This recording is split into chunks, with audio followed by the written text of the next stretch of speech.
अस्सलाम वालेकुम। In this video we will discuss glycolysis. Glycolysis का मतलब ये है कि ब्रेकडाउन ऑफ ग्लूकोज। ठीक है, ग्लूकोज की ब्रेकडाउन हमारी बॉडी में तब होती है जब हमने एक ग्लूकोज हमें एनर्जी चाहिए ताकि मतलब हम अपने डेली प्रोसेसेस जो रोज़ाना के काम हैं उनको हम कर सकें, क्योंकि ग्लूकोज ने पायरोवेट में ब्रेकडाउन होना है, पायरोवेट ने आगे जाके सिट्रेट साइकिल में एंटर हो जाना है, सिट्रेट साइकिल ने आगे जाके एटीपी बना लेनी है। जबकि ग्लूकोज ग्लाइकोलाइसिस हमारी बॉडी में तब भी होती है जब हम बहुत ज़्यादा खाना खा लेते हैं, कार्बोहाइड्रेट, बहुत ज़्यादा कार्बोहाइड्रेट मिल ली है, बहुत ज़्यादा ग्लूकोज है हमारी बॉडी में। अब उस ग्लूकोज को ब्रेक डाउन करना है, उस ग्लूकोज को ब्रेक डाउन करने के लिए भी हमारी बॉडी में ग्लाइकोलाइसिस होती है ताकि एक बॉडी को बिल्कुल नॉर्मल लेवल की ग्लूकोज प्रोवाइड की जा सके।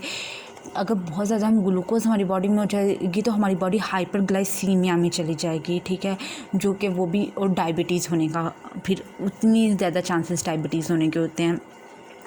इस तरह से सबसे पहले ग्लाइकोलाइसिस में ट्रांसपोर्ट ऑफ ग्लूकोज जो है वो हो गया हमारे सेल में। सबसे पहले ट्रांसपोर्ट ऑफ ग्लूकोज के बाद अब हमारी बॉडी में जो है हमारे सेल के अंदर ग्लूकोज आ गया है।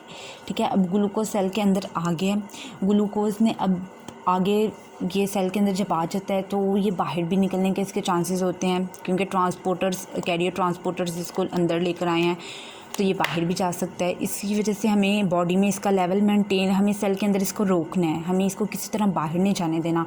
तो हम सबसे पहले इसकी करवाएंगे फॉस्फोराइलेशन होगी इसकी। ठीक है, फॉस्फोराइलेशन, सॉरी मैं आपको एक और भी बताना सबसे पहले भूल गई हूँ कि ग्लूकोज के हमारे पास ग्लाइकोलाइसिस में हमारे पास जो हैं 2 मेन स्टेप्स होते हैं। ठीक है, ग्लाइकोलाइसिस के उन 2 मेन स्टेप्स में सबसे पहले वाला जो स्टेप होता है वो हमारे पास आ जाता है एनर्जी इन्वेस्टमेंट स्टेज, और सेकंड वाला आ जाता है energy production phase. Investment stage में मतलब कि एनर्जी इन्वेस्टमेंट में हम अपनी एनर्जी को यूटिलाइज़ करते हैं। हम सबसे पहले फॉर एग्ज़ाम्पल आप इसकी एक इस तरह से एग्ज़ाम्पल ले लें कि एक बच्चा है, वो सबसे पहले अपने आप को इन्वेस्ट करता है, दिन रात पढ़ता है, दिन रात पढ़ने के बाद फिर एक फ़ेज़ आती है जब उसको उसका रिवॉर्ड मिलता है और वो फर्स्ट आता है क्लास में।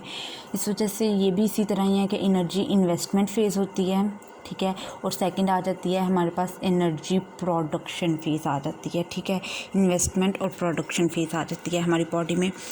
इस तरह से ग्लाइकोलाइसिस में एनर्जी इन्वेस्टमेंट पहली 3 फेजेस होती हैं, उसके बाद 2 हमारे पास आती हैं, उसके अंदर हमारे पास सिंपल आइसोमराइजेशन होती है। आइसोमराइजेशन के बाद फिर हमारे पास आती है energy production stage, substitute level पे एनर्जी प्रोड्यूस होती है हमारे पास। ठीक है, इस वजह से फर्स्ट 3 वो वाली स्टेजेस 2 दरमियान में आइसोमराइजेशन की आती हैं, और फिर आ जाती है हमारे पास एनर्जी प्रोडक्शन फ़ेज़। वो आगे मैं साथ साथ आपको बताती जाऊंगी कि कौन कौन सी एनर्जी इन्वेस्टमेंट फेजेस हैं, कौन कौन सी एनर्जी प्रोडक्शन फेजेस हैं, सारा कुछ।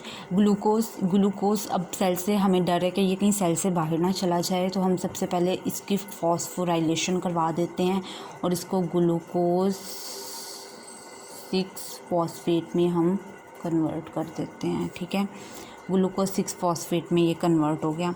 ग्लूकोज 6 अब जाहिर है फॉस्फेट ऐड की है। फॉस्फेट हमें कहाँ से मिलता है? सबसे ज़्यादा कॉमन सोर्स फॉस्फेट की एटीपी है। सबसे पहले हम एक एटीपी यूज़ करेंगे, जो एटीपी जो होगा वो एडीपी में कन्वर्ट हो जाएगा। एडिनोसिन ट्राईफॉस्फेट जो है एडिनोसिन डाईफॉस्फेट में कन्वर्ट हो जाएगा, अपना एक फॉस्फेट ग्रुप दे देगा ग्लूकोज को, वो ग्लूकोज की 6 पोजीशन पे जाके लग जाएगा और इस तरह ग्लूकोज फॉस्फोराइलेट हो जाएगा। अब हमें जब इसकी फॉस्फोराइलेशन होनी है तो हमें इंजाइम भी चाहिए। इंजाइम हमेशा जो भी फॉस्फोराइलेशन के लिए हम इंजाइम यूज़ करते हैं वो काइनेज होता है। काइनेज जो है ये हमेशा फॉस्फोराइलेशन करवाता है। ठीक है, जहाँ पे भी काइनेज का लफ्ज़ आएगा इसका मतलब होता है कि इस चीज़ की फॉस्फोराइलेशन हो रही है। सबसे पहले आ जाता है हमारे पास ग्लूकोकाइनेज एंजाइम। 2 तरह के एंजाइम्स होते हैं। ग्लूकोकाइनेज एक स्पेसिफिक टाइप ऑफ एंजाइम है जो कि मतलब कि स्पेसिफिक ग्लूकोज के लिए यूज़ होता है। हेक्सोकाइनेज एक प्रॉपर एक रिलेटिव टर्म है जो कि किसी भी चीज़, किसी भी कार्बोहाइड्रेट के लिए यूज़ हो सकती है। ग्लूकोज स्पेसिफिकली ग्लूकोज के लिए ग्लूकोज और हेक्सोकाइनेज, ग्लूकोकाइनेज और हेक्सोकाइनेज 2 एंजाइम्स ये मेनली लीवर में होती है। तो अब हमारे पास ये 2 हो गई।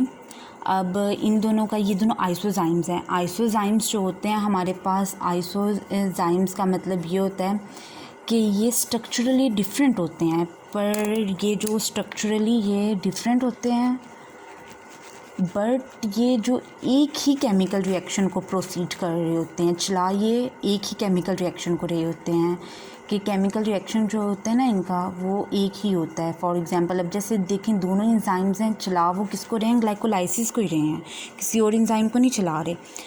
ग्लूकोज 6 फॉस्फेट अब हमारे पास बन गया। इसकी अब हम थोड़ा सा काइनेज और हेक्सोकाइनेज को देख लेते हैं।